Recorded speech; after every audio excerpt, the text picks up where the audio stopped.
17 വർഷത്തോളം നിറഞ്ഞു നിന്ന താരമാണ് കാവ്യ മാധവൻ.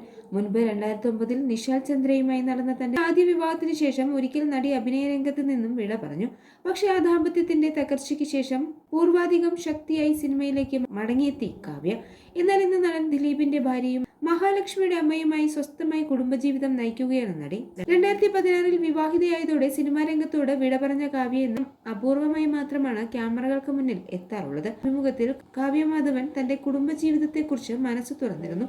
അന്ന് നിശാൽ ചന്ദ്രയുമായി നടന്ന തന്റെ ആദ്യ വിവാഹത്തെക്കുറിച്ചും അതിന്റെ പരാജയത്തെക്കുറിച്ചും നടി ചില വെളിപ്പെടുത്തലുകൾ നടത്തിയിരുന്നു. വിവാദങ്ങൾക്ക് മറുപടിയായി എത്തിയ കാവ്യ, നല്ലൊരു കുടുംബജീവിതം സ്വപ്നം കണ്ടു നടന്ന തന്നെ പോലെ ഒരു പെൺകുട്ടിക്ക് കഴിഞ്ഞ സംഭവങ്ങൾ വലിയ ഷോക്കായിരുന്നു എന്നാണ് പറഞ്ഞത്. സാധാരണ ഒരു വീട്ടമ്മയായി ജീവിക്കണമെന്നാണ് എനിക്ക്. ജോലിക്ക് പോകാനോ താല്പര്യമുള്ള ആളൊന്നുമല്ല. എനിക്ക് എന്നെപ്പറ്റി നല്ല ധാരണയുണ്ട്. എനിക്ക് പറ്റിയതല്ല അതൊന്നും. എനിക്ക് വളരെ കംഫർട്ടബിൾ ആവുന്നതും ബോറടിക്കാത്തതുമായ കാര്യം വീട്ടുഭരണമാണ്, കാവ്യ വെളിപ്പെടുത്തി. ഞാനൊരിക്കൽ അങ്ങനെയുള്ള ആള് തന്നെയായിരുന്നു.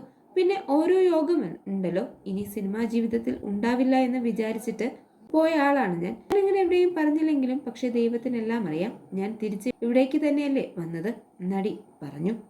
ഓരോ കഥാപാത്രത്തെ സിനിമയിൽ അവതരിപ്പിച്ചതുപോലെയാണ് ആ കാലമൊക്കെ ഓർക്കാൻ കഴിയൂ. ചിന്തിക്കുന്ന ഒരു പെൺകുട്ടിയെ സംബന്ധിച്ചിടത്തോളം വലിയ ഷോക്ക് തന്നെയായിരുന്നു അത്. ഞാൻ ഒരുപാട് ശ്രമിച്ചിട്ടാണ് ഇപ്പോഴത്തെ ഈ അവസ്ഥയിലേക്ക് തിരികെ വന്നത്. ഇന്റർനെറ്റിലൊക്കെ ഇതിനെക്കുറിച്ച് കുറെ വാർത്തയൊക്കെ വരും. അപ്പോൾ സ്വാഭാവികമായും വിഷമമാകും. അപ്പോൾ ഞാൻ തന്നെ എന്നെ പറഞ്ഞ് മനസ്സിലാക്കും. എത്രയോ ആളുകളോടൊപ്പം അഭിനയിക്കുന്നു, കൂടെ ഫോട്ടോ എടുക്കുന്നു, അതുപോലെയുള്ളൂ ഇത് എന്ന് കാവ്യ മാധവൻ തുറന്നു പറഞ്ഞു. കൂടെ ഉണ്ടാകുമെന്ന് വിചാരിച്ച ആൾക്കാരൊന്നും ആ സമയത്ത് എൻ്റെ ഒപ്പം നിന്നില്ല. പിന്നെ ഈ നിമിഷം വരെ എന്നെ വിളിക്കാത്ത ആൾക്കാരുമുണ്ട്, കാവ്യ അഭിമുഖത്തിൽ വെളിപ്പെടുത്തി.